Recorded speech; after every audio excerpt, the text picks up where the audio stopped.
Devenu aphone dans le concert des nations depuis la fin du régime de Modibo Keïta, le Mali de Moussa Traoré a eu une diplomatie plus ou moins tranchante avec Alioune Blondin Bey, avant de rentrer dans les rangs à partir de 1992 parce que les présidents de l'ère démocratique ont été plus soucieux d'apparaître comme de bons élèves de la communauté internationale. Et puis, arriva cette transition atypique dirigée par le colonel Assimi Goïta qui a choisi Choguel Kokala Maïga comme Premier ministre. La langue de bois a disparu et les Maliens découvrent la face hideuse de la politique bouffon et de ses principaux animateurs. Une transition qui commence à faire rêver depuis 30 ans, la volonté de conserver le pouvoir et de préserver des intérêts personnels a nettement pris le pas sur l'affirmation de soi et des valeurs qui font la grandeur du Mali. La pratique politique s'est délitée au point que le président de la République et ses proches contrôlent absolument tout, confinant les autres institutions dans un rôle de figurant de luxe. La démocratie est ainsi restée pour de nombreux Maliens une simple vue de l'esprit et le pays a été plongé dans l'enfer de la corruption, du népotisme et de l'occupation par des bandes terroristes bien orientées, le plaçant du coup sous la menace permanente des coups d'État et des transitions politiques. Ibk qui avait suscité beaucoup d'espoir a déçu, abandonnant le Mali aux mains de pires prédateurs avec à la clé de nombreux délits d'initiés et des détournements vertigineux des ressources publiques. Les élections législatives controversées de mars-avril 2020 vont sonner le glas du régime moribond et conduire une fois de plus l'armée au devant de la scène. Aujourd'hui, force est de reconnaître que le tandem Assimi, Choguel pratique une gouvernance de rupture que beaucoup pensaient improbable. Le discours et la posture ont changé, des réformes courageuses et novatrices sont lancées. La justice libérée des entraves politiciennes interpelle plus gros que de simples lampistes. Le Premier ministre consulte régulièrement les forces vives et l'armée apparaît plus que jamais soudée.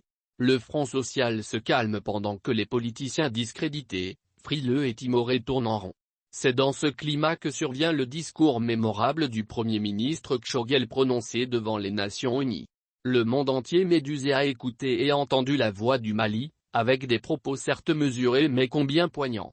La France d'abord surprise et désorientée, profondément troublée, a fini par avoir la réaction d'une femme abandonnée, se défendant maladroitement et accusant de tout et de rien. Un bon point pour l'attaque malienne qui a fait mouche à la tribune des Nations Unies. Décidément, cette jeune génération d'officiers militaires conduite par Assimi Goïta est en train de nous faire rêver et elle a trouvé en Choguel le politicien courageux et constant dans ses prises de position, qui connaît parfaitement le problème malien dans toutes ses dimensions.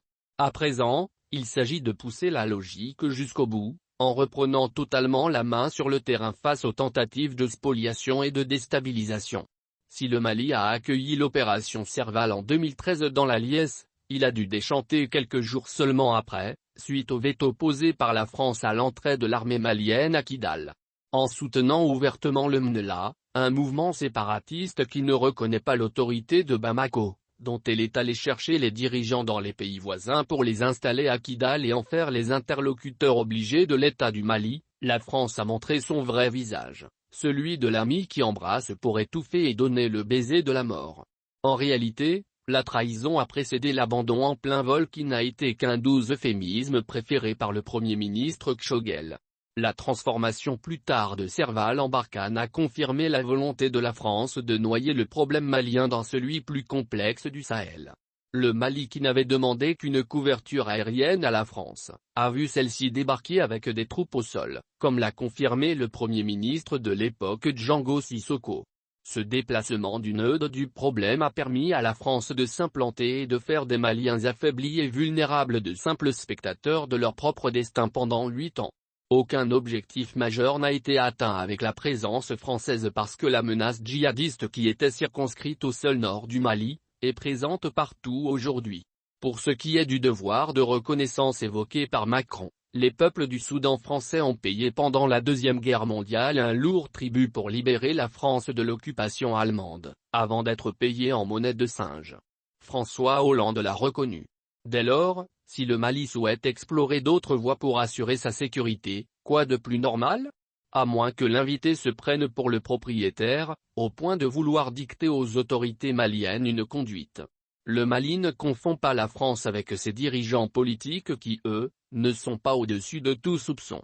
N'est-ce pas la France qui, Au cours des premières années des indépendances, avec les réseaux Foccart et autres barbouzes, a introduit la culture du mercenariat et de la déstabilisation politique en Afrique, qui ne connaît Bob Denard de triste mémoire. N'est-ce pas Nicolas Sarkozy qui, en déstabilisant la Libye a créé les conditions de l'instabilité au Mali et dans le Sahel? Le Mali qui apprend vite et bien a été à la bonne école.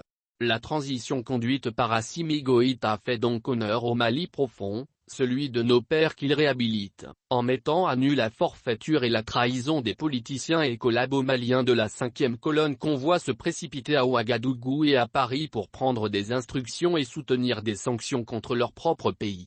Aujourd'hui discrédités, ils sont semblables à des âmes en peine qui errent au purgatoire en attendant la chute finale. Et ce n'est pas un hasard si Macron, sentant son empire malien s'écrouler, s'inquiète lorsqu'on demande des comptes à certains de ses porteurs de bagages. Le président Bannedo avec quelle légitimité? Cela n'a pas empêché Macron de lui tresser des lauriers en lui adressant des éloges qu'il a eu tort de mériter. On sait que depuis la fin de la période Mitterrand-Chirac, la France elle aussi est orpheline de grands leaders politiques. Les 3 derniers présidents français ont été élus par défaut, c'est-à-dire faute de mieux. Sans grande vision pour un pays de la dimension de la France et adeptes de la politique spectacle, ils ont été régulièrement vilipendés et ont du mal à se faire réélire. Le président de transition et son premier ministre ont été durement et bassement attaqués par le gouvernement français avec la condescendance qui sied à un colonialiste bon teint. C'est la preuve qu'Assimi et Choguel ont choisi de tourner le dos à l'hypocrisie souriante des marionnettes et des marionnettistes, pour le grand bien du Mali. La France des nains politiques est en train de perdre le Mali qui a pourtant une certaine estime pour le peuple français et sa soif de liberté. Assimi Goïta et Choguel Maïga, totalement en phase avec le peuple malien, ont mis le doigt où cela fait mal, la duplicité des dirigeants politiques français. Le Mali de l'honneur et de la dignité est debout et il sera désormais plus attentif à la présence, aux faits et gestes de tous les aventuriers vacants sur son sol à des occupations mal définies.